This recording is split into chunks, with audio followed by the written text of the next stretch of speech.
Bismillahirrahmanirrahim. Allah nasip ederse 11 Ekim'de yola çıkacağız. Lübnan'ın başkenti Beyrut'a gideceğiz. Lübnan 5,5-6 milyonluk bir nüfusa sahip bir ülke. Tabii şu anda Beyrut'ta özellikle yaklaşık 1,5 milyon insan şu anda Beyrut'un güneyinden kuzeyine doğru bir göç haline almış. Dolayısıyla ciddi bir insani kriz var burada. Allah nasip ederse biz de bu insani krizi yerinde görmek, yapabileceklerimizi biraz daha netleştirmek adına Beyrut'a gidiyoruz.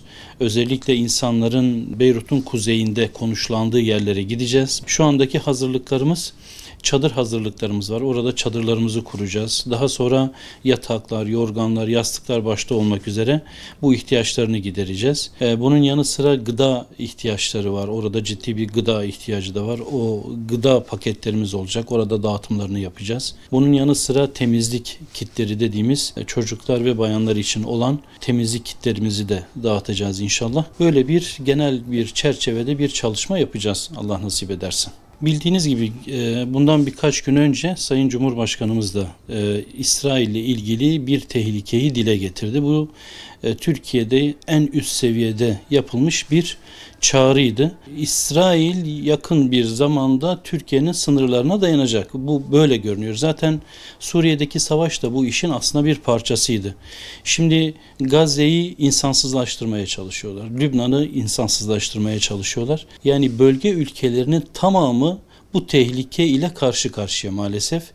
Ve maalesef şu anda bölge ülkelerinden ciddi bir reaksiyon da görünmüyor. Fakat bu tehlike eninde sonunda herkesin kapısını çalacak. Çünkü bildiğiniz gibi İsrail'in arz-ı mevcut denen bir hayali var ve bu hayalini gerçekleştirene kadar da durmayacak.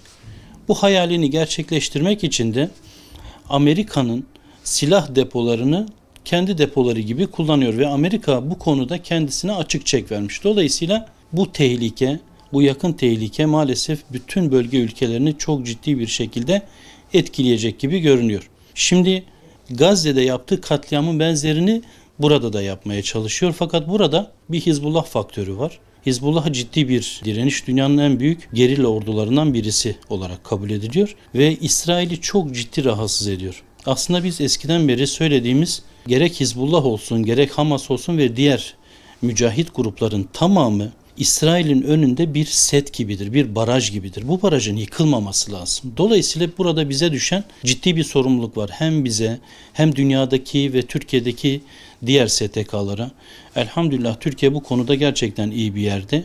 Filistin'e %32 ile en fazla yardım yapan ülkelerin başında geliyor. Ve Umut Kervanı olarak biz de Türkiye'deki en fazla yardım yapan STK'ların başındayız. Elhamdülillah biz bununla gerçekten onur duyuyoruz. Bütün STK'ların muhakkak buraya ciddi şekilde insani yardımlarını yapmaları gerekiyor. Yani biz bu çıtayı biraz daha yükseğe çıkarmamız gerekiyor. Hayırseverlerimizde de bu konuda hassasiyetlerini bekliyoruz. Onlara da çağrımızı yineliyoruz. Filistin'i, Gazze'yi, mücahitleri yalnız bırakmayalım inşallah. Hayırlarımıza malımız ile cihat etmeye devam edelim.